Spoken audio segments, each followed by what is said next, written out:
brief morning video with Ken Stout and his morning thoughts. Today's will be on subscribers and analytics.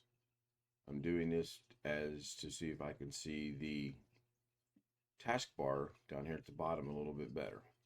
The first take was horrible, as you will see in the next video. Thank you. Good morning, everybody. It is Monday, January 29th, 2024. 2 more days to go in January. My goodness, where has this month gone? Hopefully you can see at the bottom the task manager, taskbar, whatever it's called. I don't know. More importantly, the clock that says it is straight up and down 9 o'clock. The train clock is going. I think I have a thing for 9 o'clock. 9 o'clock live stream, 9 o'clock start recording in the morning.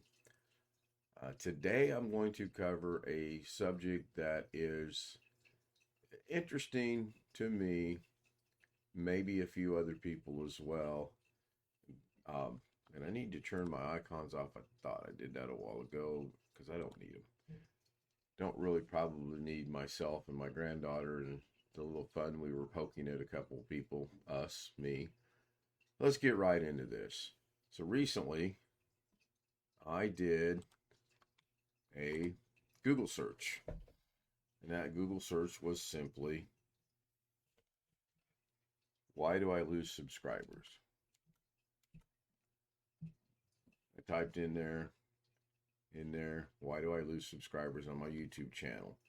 And it comes up and it says, every so often YouTube audits your list of subscribers for bots and spam accounts, especially if their system detects any suspicious activities. They verify the legitimacy of these accounts first.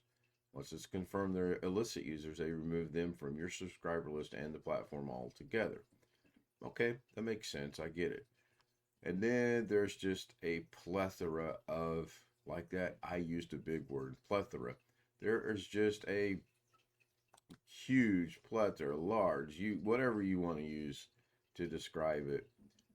Rabbit holes, squirrel holes you can go down in. Why is my YouTube channel losing subscribers? Well, this one would take you to another getfans.io, and it says basically the same thing. YouTube algorithms regularly do a sweep and check for closed and or dead accounts. Okay. This one kind of interests me in that it says it's doing a sweep for closed or dead accounts. So I'm going to guess maybe someone that has, let's just say, 5 to 15 different YouTube accounts, and they just primarily use their main one, but they have the other 5 to 15 to help people out, but they never do anything with it. I guess that would be a closed or a dead account. I don't know. I did this because my subscribers gets to a decent number, and I think I'm on my way to getting to where I want to be. And the next thing you know, it drops down significantly, 15 to 20 less. It's actually became a joke with Mrs. K and I about, well, we go to bed with 672 subscribers. I'll bet you in the morning I wake up with 660 subscribers. Must be karma because I said it, it happened. That's kind of interesting. So I wanted to do a thing here. I was going to try to go in here and do something cute with this, but I decided I'm not even going to try that because I know in my mind what I want to do, but I want to get this done as well. And what I want to do is going to take some time. But you can go in here and subscriber images. You can get a bunch of them. You can go to Pixabay. It says there's 600 plus free subscribers and image logos. Open that in another link, and there's all kind of royalty-free images to subscribe. Get what you like, get what floats your boat or whatever. I didn't see anything in there that really made me happy. I didn't go much further than this. Free pick, I don't know what it is. I guess it's free pick. Oh, this one's kind of cool. I like this. I don't need to sign in because I'm not going to do anything. I like this one a little bit better than Pixabay. Because it gives you the direct subscribe buttons. It doesn't give you the different images of people and whatnot. So use what you want. and be happy with it. So I'm going to minimize this, and then I'm going to bring up something. Let's see here.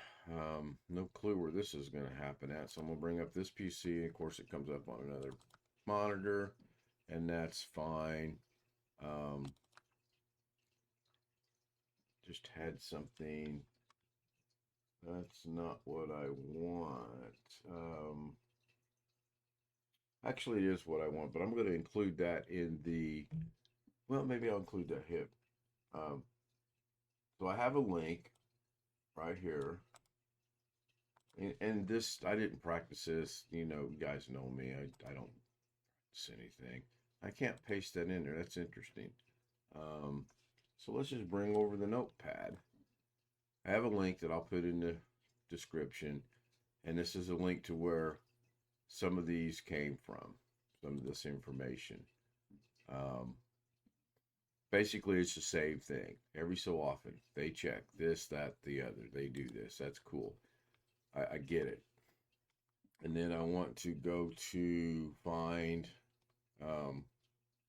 one other one real quick. And I didn't time this morning because I really didn't know how long this was going to take. I think there's a lot of good information you can cover in here. I'm going to bring this across real quick because I need to see it. And I need it to be on my other screen. And I watched a video that I'll put the link in from YouTube itself on helping you to get better at your channel. And then I took a bunch of screenshots, and you can see down here in the corner, I did a horrible job of that. But the first thing they address is you want to stream occasionally, learn specific events that you can promote. Okay? So if you're going to do occasional streaming according to YouTube, you want to find specific events that you can promote. And then these must be backwards. Well, going live hurt your long form video performance. If you do the video logs or the vlogs or whatever they're called, they basically said they don't think that it will. Let me see if this was here. With live, you give the audience the ability to help shape your community. I wholeheartedly agree with that and believe in that. I think this is real important. I can't find the one I want to find. I think this is the first one, and it didn't do it in any random order. If you're streaming regularly, make it easy for viewers to find your stream. I stream every night at 9 o'clock. I find that's a good time for me, although I am flirting with the idea of moving it to a different time slot. And I may do it a 28 or 29. This year's the leap year. Experiment with that next month. I'm still really on the fence on if I want to do that or not. We will see. This is important. This is something that one of my subscribers and I have had many conversations on because this particular subscriber wants to increase his subscriber base, but he only wants to stream about once or twice a week, which is fine. But he's got to get his subscriber base to understand that, and then he's got to put out content that they really are interested in. Not that I'm an expert in that, because I'm not. This is something I really believe in. I try to make sure that when a viewer does show their support, you want to recognize it, even if it's just with a thank you. To the point of when someone joins chat, I try to make it a point to acknowledge the fact they're in chat. I'm using a thing, an extension on Google to bring that chat up into the stream itself. And I feel that's important. I feel that the night in and night out, people show in to watch my live stream, both in chat and on Zoom. And I think it's great. I want more interaction with the Zoom homies on the live stream. And if that starts happening again, I'll extend the time. We call it overtime, but I will gladly do that. Most nights, Mrs. K's at work, and I don't have to be anywhere. I don't have to do anything. I can sit here and stream. Deep community engagement can turn a casual viewer into a core fan. I believe that too. I believe that you can get someone that's scrolling by and hey, this looks pretty interesting, and you can tell, you can tell I screenshotted or I did the snipping, and I did a horrible job. So I'll probably try to clean this up when I edit this out. But these are from the you. This is the YouTube expert over here, and she was being interviewed by somebody. Um, this is one of the questions was about introducing a new format, and they're calling it live streaming. So if you're doing uploads only and then suddenly you switch to live streaming and vice versa, according to YouTube, they have not seen any impacts. So I'm not an expert. I do not know. Replace the word algorithm with the word audience and you'll get a better answer. This was towards the end of it when they were explaining how to grow your channel. And um, as has been said from practically the beginning of this, everyone says find your niche, find your niche. Well, when you find your niche, I think you're finding your audience. So I think that's important as well. If your streams just aren't getting any views, what can you do? Good question. I have no clue. I keep streaming every night, and I'm going to come back to this one in a minute. So remember that one. This was toward the end, and I took this one because I find it humorous that YouTube's putting out an instructional, informational video on how to increase your channel viewership, subscribers, etc., and they put in here if it's a lack of retention and make an outline and give. Oh, a picture's in the way. I just found that that's a Ken Stout move right there. That's something I would do. You would think as big as YouTube is, they might have checked that out. This one, I can't tell you my belief in this. We want to live stream regularly, commit to a consistent day and time. Well, I've done that consistently. Any day that ends in Y, 9 p.m. Eastern Standard Time. I've been doing that now for quite some time, probably since we moved from Illinois. Even in Illinois, when they're on Central Standard Time, I was trying to do it at 9 o'clock Eastern Standard Time. Most of the time, I didn't make that. I was usually 10 o'clock there, which would be 11 o'clock here on the East Coast. But I do think that's an important one. If it's a lack of awareness, try video shorts can increase your reach. That I've been seeing this quite a bit as well. And I've been experimenting in video uploads. I've been experimenting in shorts. Couple of the shorts that I did get great views, and a couple of the ones that I think are going to get views don't get any at all. It's really interesting. I just showed that one. And then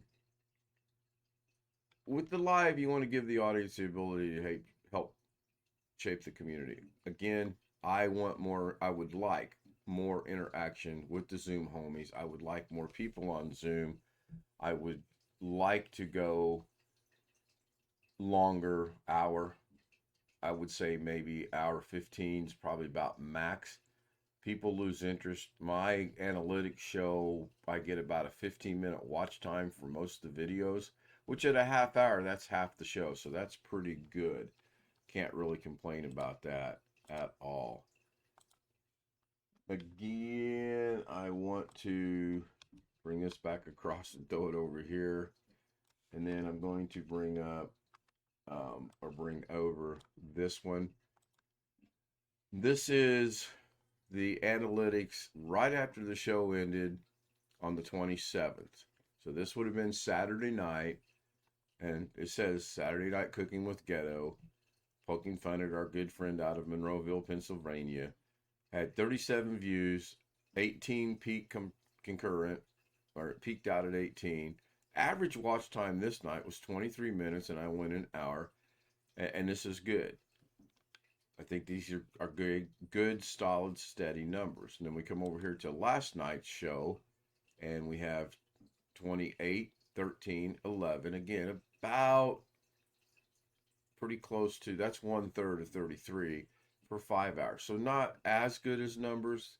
as that, but still, these are good numbers. Then what I did this morning was I wanted to compare things. So I opened up the studio and I brought the studio down like this.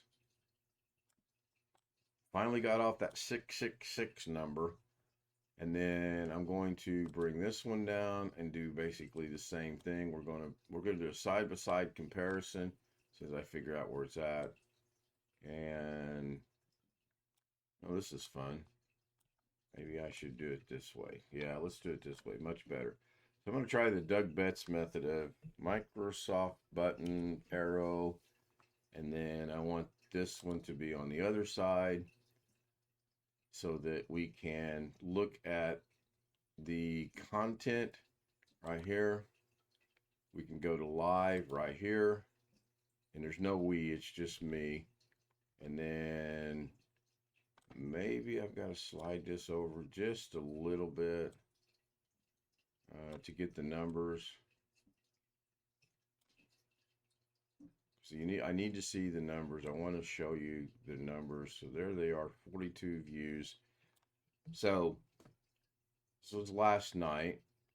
Last night showed 28 views, 13 peak, 11 hours. So when we click on the analytics now, 42 views. Took me a minute to figure this out, and this is just my thinking and what I feel. But while it was live, there were 28 people watching. Now that it's over, there's been 14 additional views. And I think this supports that. And then when you go into analytics, this shows 43. If you go into, this is updating live, so there's been one more view since this has taken place.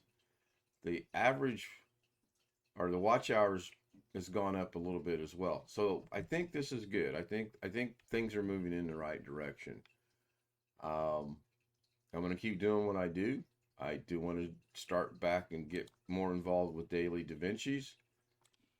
That's been a goal for a while now. I was messing around with it a little bit last night with one of my subscribers who's trying to learn and has really done a good job of learning Daily Da Vinci. Has some great ideas, probably better ideas than I have. And he just needs a little bit of nudge and push. Not that I'm the expert, but I can kind of guide him and put him, what I would do. In fact, I told him last night when I was showing something, I said, this is what I would do. This is how I would do it. Doesn't necessarily mean that's the only way to do it. It's just the way that I feel comfortable doing it. So it's been about 18 minutes. This is a little longer than my normal 9 to 7 to whatever, 7 to 9 minute morning thing that I like to do. Thank you for watching. I hope to see many of you back tonight at the 9 o'clock show. And look for another one of these to come out later this week. This has been Thoughts with Ken, early morning. Thank you.